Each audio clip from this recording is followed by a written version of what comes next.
Feeling busy? Here is your 5-minute weekly garden routine that keeps your fall kitchen garden thriving on autopilot, balcony, patio, or even a yard.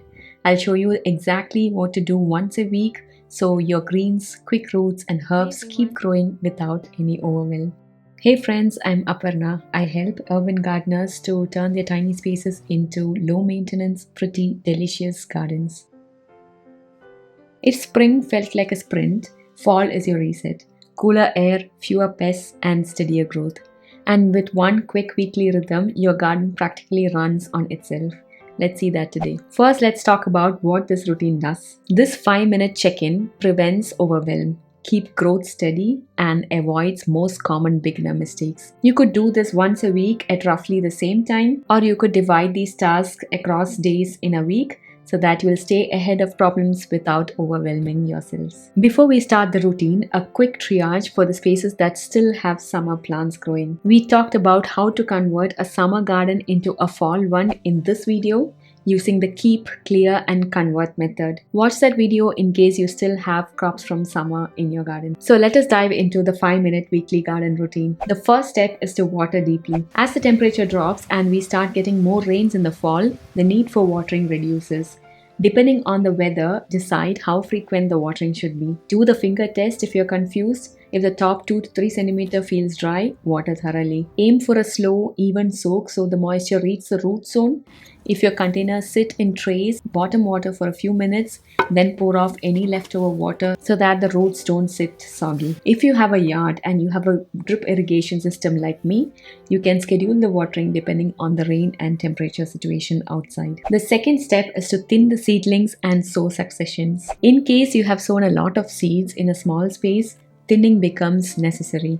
Crowding stalls growth. Gently pinch the extras to give each plant breathing room. You can snack on these thinnings, put it in your salad, they are just baby greens. I follow the spacing guidelines from the square foot gardening, so thinning is not usually on my task list. Every 10 to 15 days, sow more seeds successfully so that the garden always produces. The third step is to harvest outer leaves and herb snips. For lettuce and other cut and come again greens, harvest around the edges and leave the centers intact so that the plant keeps producing. Take small frequent picks. For herbs, snip soft tips just above the leaf pair to encourage bushier growth. The next thing you can do is to reposition your containers for light. If you are doing a container gardening, light shifts in fall. Move pots towards the morning sun. It is bright but gentle and away from the hot late afternoon spots. Keep in mind, as we get closer to winter, even the afternoon sun becomes gentle.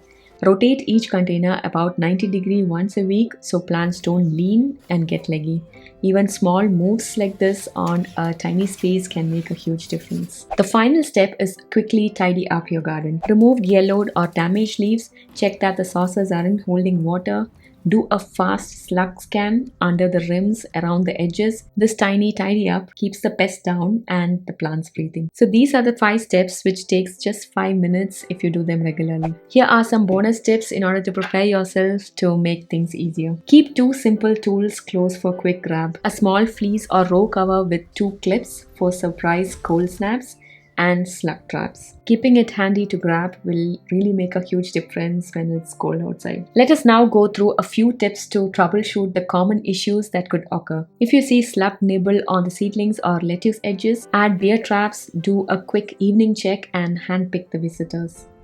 If you just make one change this week, do the deep water check and drain the saucers. It solves a lot of problems. Pick a 5-minute window that fits your life. Saturday morning coffee works great, and stick to it. Keep a tiny garden tray by the door with scissors, hand fork, cold fleece, clips, slug traps, and all the tools that you need so that we reduce friction to the minimum. This is really important because it can get quite demotivating and it is dark outside and cold when you start searching for all these stuffs. You just let your plants die in that case. It has happened to me. When everything is together, you'll be done before your coffee cools. If you miss a week, don't worry, just start over. Plants are forgiving in the fall. To make this easier, I put together a fall kitchen garden quick start kit to make this plug and play for you. This is a 10-page mini guide. Inside you'll find fall garden layouts specially designed for small spaces, sowing windows for late August until October in a temperate Germany-like weather conditions, a 4-day action plan to get started, low maintenance crops for fall, and a 5-minute weekly garden routine along with some tips for troubleshooting. Grab it via the link in the description or the pinned comment and copy the plan straight to your space. And if you want personalized plan for your space, my one-to-one beginner consultation is always there when you're ready. All the links will be in the description below. Your garden doesn't need you every day. It just needs you once a week. Deep water when the top few centimeters are dry. Thin for space. Pick the outer leaves, rotate towards the morning sun, and do a quick tidy. If your garden is still half summer, do a fast keep, clear, and convert, and then run the 5-minute weekly plan. Plants are forgiving in the fall, as I mentioned before. You have got this. See you in the next video.